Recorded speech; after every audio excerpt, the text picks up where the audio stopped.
മെയ്ദിനെ ആ ചെറിയ സ്പാനർ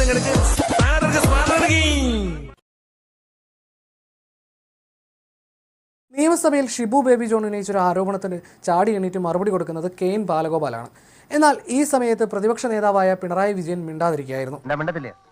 ഞങ്ങളൊന്നും കാണുന്നുമില്ല, കേൾക്കുന്നുമില്ല, ഞങ്ങൾ ബധിരനും മൂകനുമാണ്.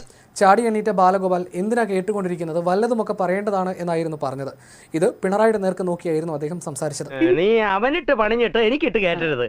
കാര്യം പറഞ്ഞു, രാവിലെ ഒരു കാര്യം പറഞ്ഞു, ഇവിടെ പ്രതിപക്ഷ നേതാവ് സംസാരിച്ചാണ് അക്കാര്യം പറഞ്ഞു. പക്ഷെ ഇതില്ലാത്ത കാര്യം എന്നെ പറ്റി ഒരു നേതാവ് പറഞ്ഞു എവിടോ എന്ന് പറഞ്ഞിട്ടാ. അങ്ങനെയൊന്നും പറഞ്ഞിട്ട് പോകുന്നത് ശരിയല്ല. ഈ സഭയുടെ സമയം അതിനുപയോഗിക്കുന്നില്ല. അങ്ങനെയാണെങ്കിൽ നിരന്തരമായി ഗവൺമെന്റ് വന്നതിന് ശേഷം ഇതാണ്. ആൾക്ക് തീരെ വിദ്യാഭ്യാസം വിവരമൊന്നും ഇല്ലേ, വിഡ്ഢിത്തിരെ പറയുള്ളൂ, തെണ്ടി. നിരന്തരമായി രീതിയാണ് സാറേ. എല്ലാവർക്കും പറഞ്ഞതാണ്.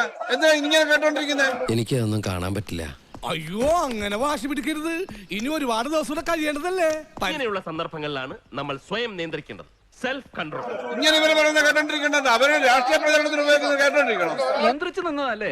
ഇങ്ങനെ മിണ്ടാൻ പറ്റാതെ നിൽക്കുന്നതിന് ഞങ്ങളുടെ നാട്ടിൽ എന്താ പറയാന്നറിയോ? അണ്ണാക്കിലെ പിരിവെട്ടി. എല്ലാരും കൂടെ ശവത്തി കുത്താടാ. അപ്പൊ അതുമായി സഹകരിക്കാൻ ഞങ്ങൾ ഏതായാലും ഉദ്ദേശിക്കുന്നില്ല. അതുകൊണ്ട് തന്നെ ഞങ്ങൾ ബഹിഷ്കരിക്കുകയാണ്. ആളെ മാറ്റി കഷ്ടപ്പെട്ടത് വെറുതെ ആയി.